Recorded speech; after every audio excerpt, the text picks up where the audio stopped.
ಕೋರ ಚಿತ್ರದ ಒಂದು press meet ಮತ್ತು ನನ್ನ ಹುಟ್ಟುಹಬ್ಬದ ಸಂಭ್ರಮಕ್ಕೆ ಬಂದಿರತಕ್ಕಂಥ ಎಲ್ಲ ಪತ್ರಿಕಾ ಮಾಧ್ಯಮ ಮಿತ್ರರು ಹಾಗೂ ನನ್ನ ನೆಚ್ಚಿನ ಗುರುಗಳಾದ ಆನಂದ್ ಗುರುಜಿಯವರು, ಸಿದ್ದರಾಜ ಸ್ವಾಮಿಗಳು, ನಮ್ಮ ಪ್ರೊಡ್ಯೂಸರ್ ಅಧ್ಯಕ್ಷರು ನಮ್ಮ ಬಾಮ ಹರೀಶ್ ಅವರು ಬರಬೇಕಾಗಿ ಬಂದಿಲ್ಲ, ಬನ್ಕರ್ ಅವರು, ಮತ್ತು ನಮ್ಮ ಕೋ-ಪ್ರೊಡ್ಯೂಸರ್ ಪಿ ಚೆಲುವರಾಜ್ ಅವರು, ನನ್ನ ಗುರುಗಳು ವಿ ಲೋಕೇಶ್ವರನವರು, ಮತ್ತು ನಮ್ಮ ಸ್ನೇಹಿತರಂತ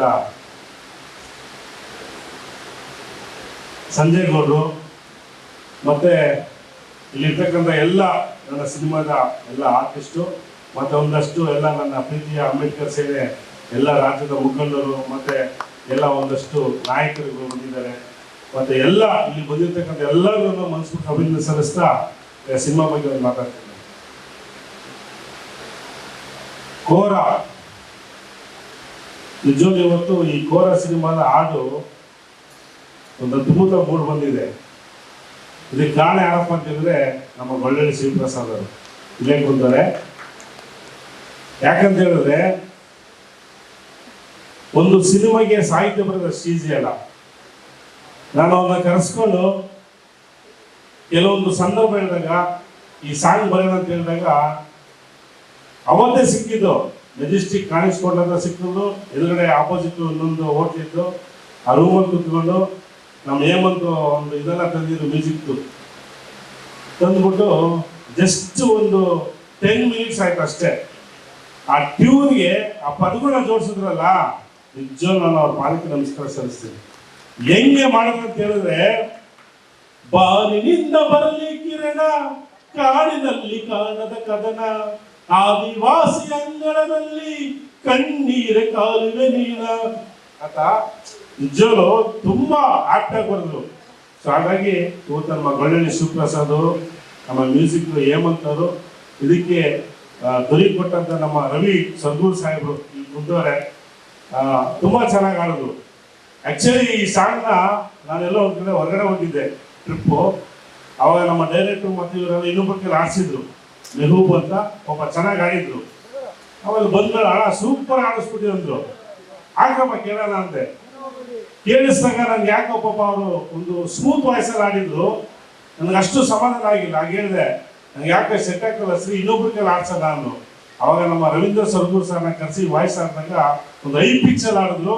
ನಿಜವೂ ತುಂಬಾ ಮೂಡ್ ಬಂತು. ಸೊ ಹಾಗಾಗಿ ನಾನು ಅಷ್ಟೇ ಈ ಸಿನಿಮಾದಲ್ಲಿ ಯಾರು ಕಾಂಪ್ರಮೈಸ್ ಮಾಡಲ್ಲ.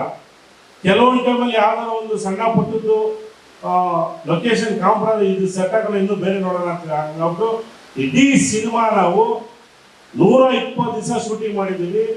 ಎಲ್ಲೆಲ್ಲ ಅಂತ ಹೇಳಿದ್ರೆ, ಫಸ್ಟ್ ಶೆಡ್ಯೂಲ್ ಸಕಲೇಶ್ವರ, ಅಲ್ಲಿ ಸೆಟ್ ಹಾಕಿದ್ದು. ಅದಾದಮೇಲೆ ಹೊರನಾಡು ಶೂಟಿಂಗ್ ಮಾಡೋದು, ಅಲ್ಲೂ ಸೆಟ್ ಹಾಕಿದ್ದು. ಅದಾದಮೇಲೆ ನಮ್ಮ ಕನಕಪುರ ರೋಡು ಮತ್ತು ನೆಲಮಂಗಲ, ಈ ಥರ ಎಲ್ಲೆಲ್ಲಿ ಸುಮಾರು ಫಾರೆಸ್ಟ್ಗಳು ಶೂಟಿಂಗ್ ಮಾಡೋದು. ಕೆಲವೊಂದು ಕಡೆ ಫಾರೆಸ್ಟಲ್ಲಿ ಶೂಟಿಂಗ್ ಮಾಡೋಕ್ಕೆ ಪರ್ಮಿಷನ್ನೇ ಕೊಡಲ್ಲ.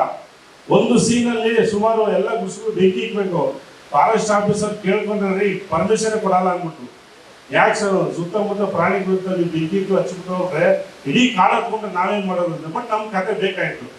ಆಮೇಲೆ ನಮ್ಮ ಫ್ರೆಂಡ್ ಪ್ರಶಾಂತ್ ಅಂದ್ಬಿಟ್ಟು ಕುಕ್ಕೆ ಸುಬ್ರಹ್ಮಣ್ಯ ಪಕ್ಕ ನಿಂತ್ಕಲ್ ಅಂತ, ಅಲ್ಲಿ ಅವ್ರೊಂದು 50 ಎಕರೆ ಎಸ್ಟೇಟ್ ಇತ್ತು, ಒಂದಷ್ಟು ಫಾರೆಸ್ಟ್ ಇತ್ತು, ಅದರಲ್ಲಿ ಸೆಟ್ ಆಗಿ ಆ ಸೀನ ತೆಗೆದು.